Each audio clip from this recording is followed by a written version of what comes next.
Hello everyone, शुरुआत करते हैं एक नई वीडियो के साथ जिसमें हम बात करेंगे लंग कैंसर के बारे में। और जैसा कि आज सबको पता है कि 1 अगस्त है, तो आज world lung cancer day celebrate किया जाता है। तो इस लंग कैंसर डे को सेलिब्रेट करने के साथ साथ इसको रोकने के और इसके रीजंस क्या होते हैं उसका कुछ ओवरव्यू लेते हैं।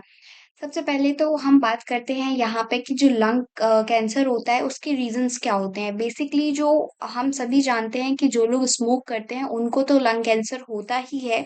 साथ ही जो स्मोक नहीं करते हैं उनको भी लंग कैंसर देखने के चांसेस मिल सकते हैं। जो स्मोक नहीं करते हैं उनको कैसे चांसेस देखने को मिलते हैं?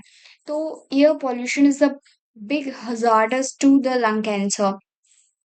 यानी कि जो एयर पॉल्यूशन होता है उसमें जो रीज़न होता है वो होता है आपकी गैसेस, यानी कि जो सल्फर डाइऑक्साइड रहती हैं और जो NO2 गैसेस वगैरह रहती हैं, तो वो एयर पॉल्यूशन में एक मेन जो है क्राइटेरिया फॉलो करती हैं।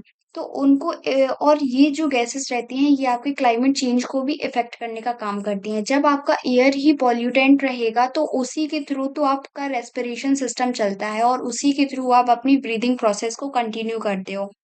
जिसमें कुछ प्रॉब्लम्स आने की वजह से, यानी कि एयर में आपकी प्रॉब्लम्स आने की वजह से वो सारी एयर्स आपके ब्रीदिंग प्रोसेस यानी रेस्पिरेटरी सिस्टम का पार्ट बन जाती है, जिसकी वजह से आपको लंग कैंसर देखने को मिलता है। तो यहाँ पे देख लेते हैं। Lung cancer is kind of a cancer that start as grow of the cells in the lungs, यानी कि जो आपका लंग वाला एरिया रहता है वहां पे जो सेल्स रहती हैं वो ग्रो करना स्टार्ट कर देती हैं। और ये आपकी जो चेस्ट रहती है वहां पे कंट्रोल ब्रीदिंग भी स्टार्ट कर देती हैं। आपकी जो सांस रहती है चेस्ट से जो आप सांस लेते हो वहां पे भी इसको ये बंद कर देती हैं। Lung cancer is leading to cause of cancer death world wide, यानी कि अगर डेटा के हिसाब से देखा जाए जो करंट न्यूज में चल रहा है वहां पे 40% देखा जाता है जो नॉन स्मोकिंग पर्सन है उनको सिर्फ एयर पॉल्यूशन की वजह से आपका लंग कैंसर देखने को मिलता है।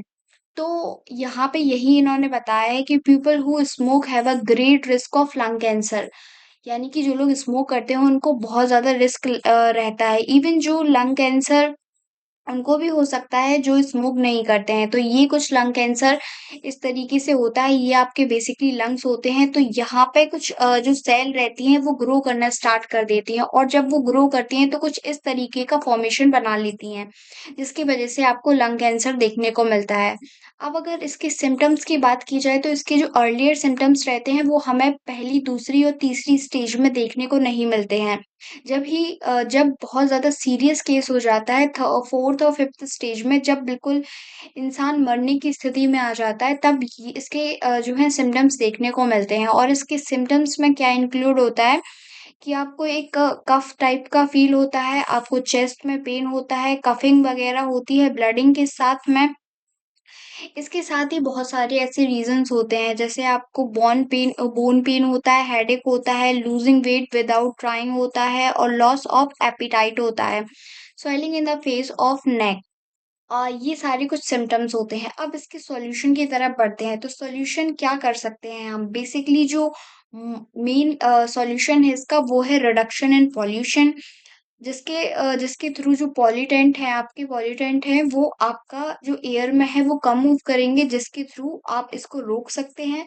फिर आप ह्यूमन एडिक्शन ऑफ स्मोक, जैसा कि अभी हमने देखा कि स्मोकिंग के थ्रू जो लोग हैं वो लंग कैंसर के शिकार हो रहे हैं, जिसको रोकने के लिए आप लोगों को अवेयर कर सकते हो कि आप स्मोकिंग ना करें। इसके साथ-साथ less green house gases emission, यानी कि जो ग्रीन हाउस गैसेस रहती हैं जिनको रेफ्रिजरेटर के थ्रू चलाते हैं हम, जैसे कार्बन डाइऑक्साइड हो गया, CFC हो गया, HFC हो गया, तो ये कुछ ऐसी गैसेस होती हैं जिनके थ्रू जो हमारा क्लाइमेट होता है वो चेंज होता है।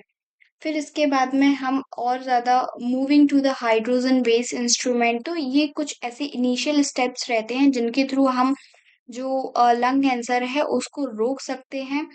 और thank you so much for this, thank you so much again.